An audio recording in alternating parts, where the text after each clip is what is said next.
বাংলাদেশের ইতিহাসে প্রথমবারের মতো প্রবাসীরা দেশের জাতীয় নির্বাচনে ডাকযোগে ভোট দিতে পারবেন। নির্বাচন কমিশন প্রবাসীদের জন্য চালু করেছে নতুন ডিজিটাল পদ্ধতি পোস্টাল ভোট বিডি।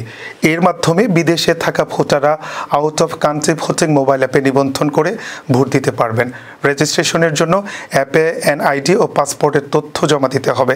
যাচাইয়ের জন্য থাকবে ফেস রিকগনিশন ও লাইভনেস টেস্ট। এরপর নির্দিষ্ট সময়ে ভোটারের ঠিকানায় ডাকযোগে পাঠানো হবে ব্যালট পেপার। ভোট দেওয়ার পর সেটি আবার ডাকযোগে ইসির ঠিকানায় ফেরত পাঠাতে হবে। ইসি জানিয়েছে, ভোটের গোপনীয়তা রক্ষা ও সময় মতো ব্যালট পৌঁছানো নিশ্চিত করা হবে। কমিশনের আশা, প্রবাসীদের এই উদ্যোগ বাংলাদেশের গণতান্ত্রিক অংশগ্রহণে নতুন মাত্রা যোগ করবে। অ্যাপ ডাউনলোড ও বিস্তারিত তথ্য পাওয়া যাবে ইসির ওয়েবসাইট, অফিসিয়াল ফেসবুক পেজ ও ইউটিউব চ্যানেলে।